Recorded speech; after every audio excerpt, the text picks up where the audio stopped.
Lead characters చేశారు కదా మీరు. అండ్ ఆ తర్వాత you shifted to character roles లేకపోతే ఇలా సపోర్టింగ్ రోల్స్?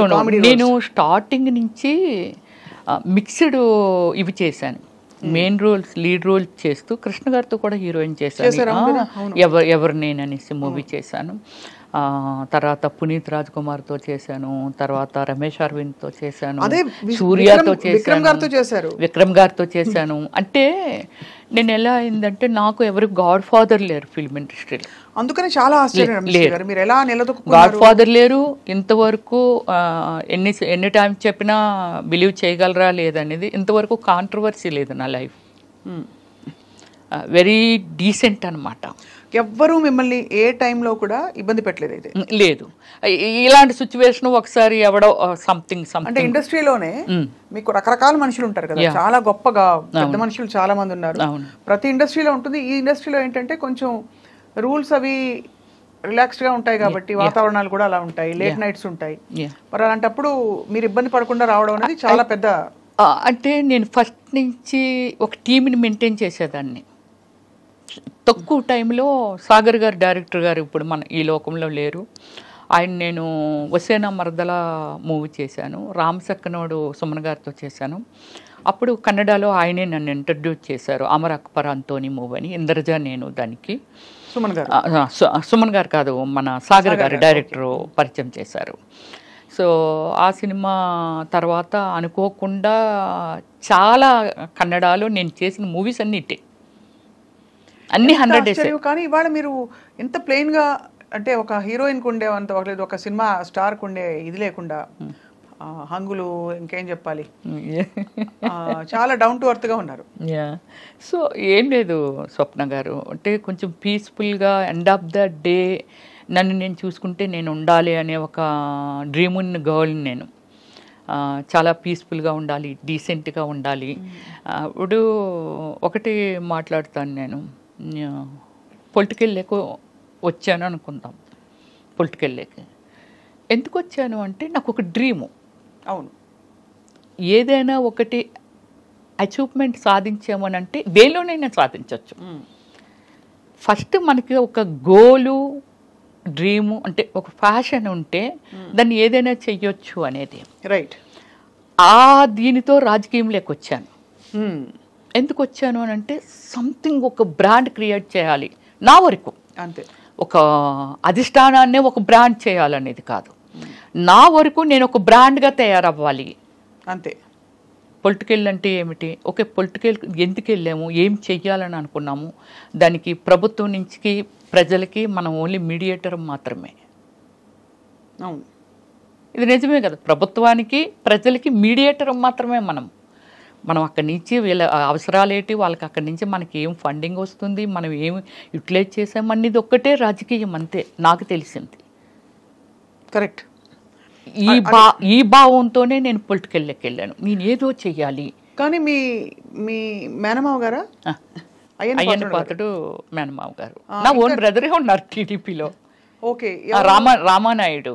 ఓహో. మాడుగుల మన బూడి ముత్యాలనాయుడు గారి మీద కంటెస్టింగ్ పర్సన్ బ్రదరే. 2014, 2019.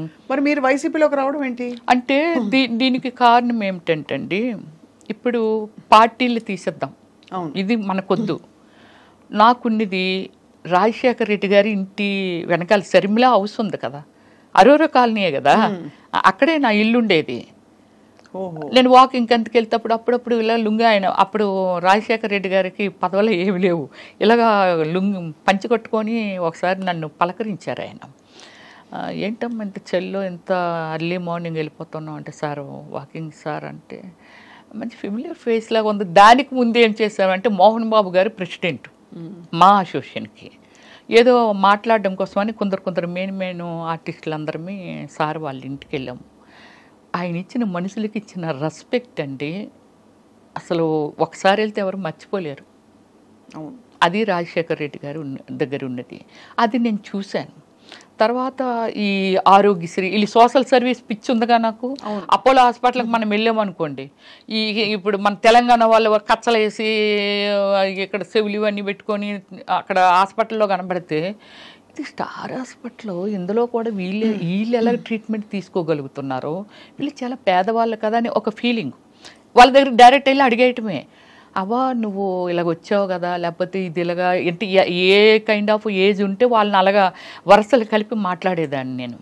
మాట్లాడితే మా ముసలోడు ఉన్నాడు, అమ్మ తండ్రి రాజశేఖర రెడ్డి గారు ఆరోగ్యశ్రీ ఇచ్చారు కదమ్మా, దానికని ఇక్కడ ఆపరేషన్ చేయించడానికి వచ్చాను.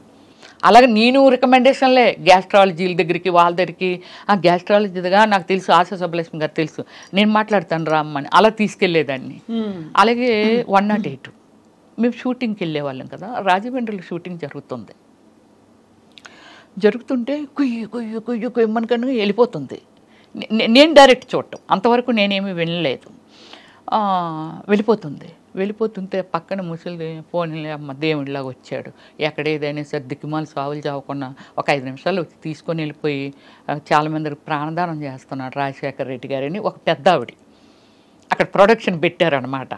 ఇడ్లీ అవి మిగిలిపోతే ముందు రోజు వద్దమ్మ మేమే వండుకుంటాం అంటే, పర్లేదు తీసుకోండి బాగుంటాయి మా సినిమా వాళ్ళవే అలాగని చెప్పి ఆవిడ అంటుంటే విన్నానండి.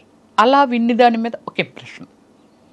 దాని తర్వాత జగన్మోహన్ రెడ్డి అన్న ఈ పాదయాత్రలని అవని ఇవని నాకు సర్వీస్ చేయటానికి ఒక సోర్స్ దొరుకుతుంది ఇక్కడ. అయితే అంటే హార్డ్ వర్కరు, నేను హార్డ్ వర్కర్ని కాబట్టి డెఫినెట్లీ నాకు ఒక బేస్మెంట్ దొరుకుతుందని అనుకొని నేను వైఎస్ఆర్సీపీలోకి వెళ్ళడం. ఎప్పుడు ఇంట్లో మరి వారించలేదా వద్దని? ఎందుకు నేను అలాగా ఒకటి స్వప్న గారు, నేను డిసిషన్ మేకర్ని.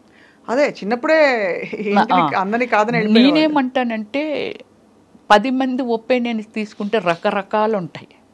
మనకి ఏమి నచ్చింది అది గుడ్ ఆర్ బ్యాడ్ తీసుకుని కట్టుబడి ఉండాలి అంతే. నేను దాన్నే ఫాలో అవుతాను. అప్పటి నుంచి ఇప్పటి వరకు నేను అదే ఫాలో అవుతాను, అది నష్టమైన కష్టమైన. ఇప్పుడు నాకు ఒక 5 కోట్లు పోయింది అనుకుందాం, నేను ఎవరితోని షేర్ చేయను.